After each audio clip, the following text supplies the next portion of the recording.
got into a fight and they're badly hurt. I really need to see a vet. We're not that kind of vet's office. We're actually the Veterans Affair.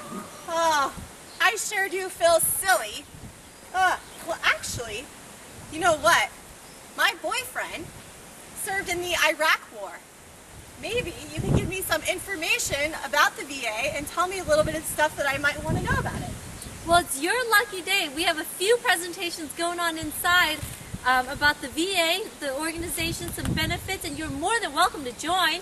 Wow, what an exciting day. Thank you so much. Of course. Go ahead and park your horses, or your horse and your dog up there. Okay, let's go, guys. Come on. Well, it looks like Julie Maria, our nurse case manager, will be giving a presentation on the VA, the market, and payer sources. Oh, that's awesome. That's just the stuff I wanted to know. And she's just about to begin, so come on in. Okay, yay. Wow, that information was very informative. Julie is an awesome speaker. Okay, so my next question is, my boyfriend has his own private insurance. How does this work if he's enrolled in VA benefits? Well, if your boyfriend, and what was his name again? Jorge Smith. Well, if Jorge has private insurance, he'll have to provide us with his insurance information because we are required by law to bill any health insurance carrier that provides coverage for our veterans, especially if the medical service they receive is for non-service connected conditions. When Jorge is treated for service-connected conditions, his private insurance will not be billed from the VA. So eligible veterans are not responsible for payments of VA medical services billed to their health care company.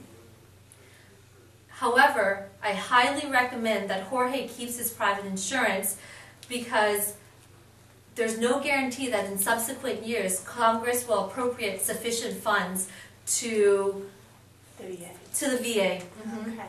Wow. Okay, so I guess my next question is that he turns 65 next year, so he'll be eligible for Medicare. How does that work? Well, if Jorge has both Medicare and Veterans benefits, Medicare will pay for Medicare-covered services, while the VA will pay for VA-covered services. Like I mentioned before, those medical services that are service-connected conditions. Gotcha. Yes. The VA, again, will not bill Medicare, but if Jorge decides to keep his private insurance, in addition to Medicare, also known as supplemental insurance benefits. Is that the Medicare Advantage plan? Yes, exactly. Ah, very nice. Perfect. So what will happen is Medicare will not receive a bill from the VA, but his private insurance may for those services that are not covered by the VA. Okay. Well, thank you for that information. How might we know if there are always quality services that are appropriate at the VA? Well, you're asking all the right questions today. We have another nurse case manager, Ty, who will be talking a little bit about utilization review as well as case mix and reimbursement. So if you'd like to come on in and take a seat, I'll be more than happy to take you on down. Another presentation, yes!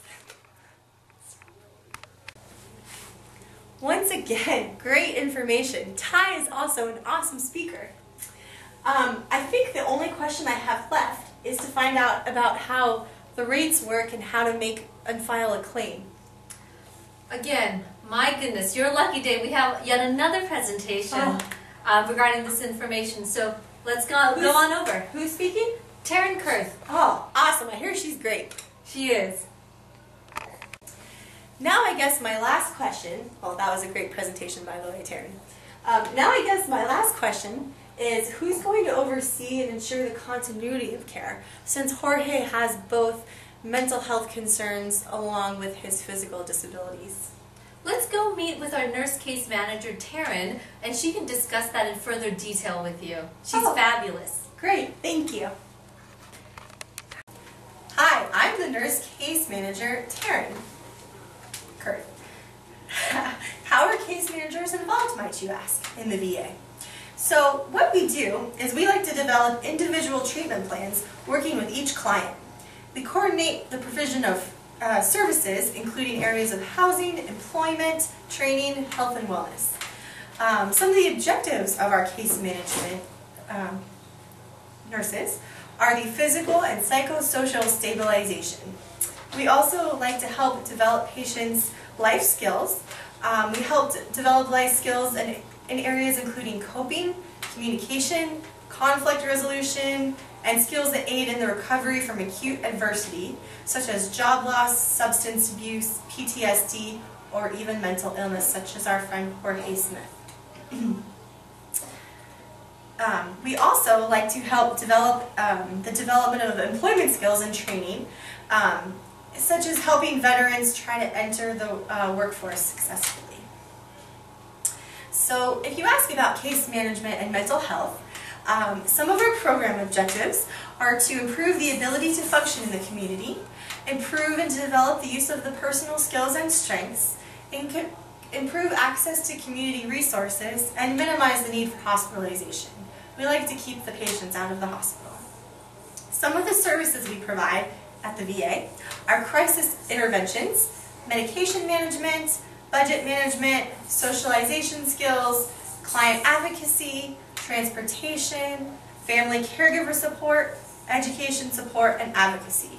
So we really like to be there for our patients and try to basically maintain their care as a whole and oversee each of the individual specialty care providers, making sure each healthcare provider is on the plan for this specific patient. So nurse case managers are fantastic.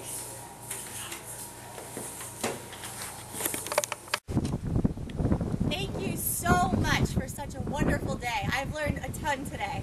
Oh, of course. It was nice meeting you. Yeah. Bye, girls. I'll be back for the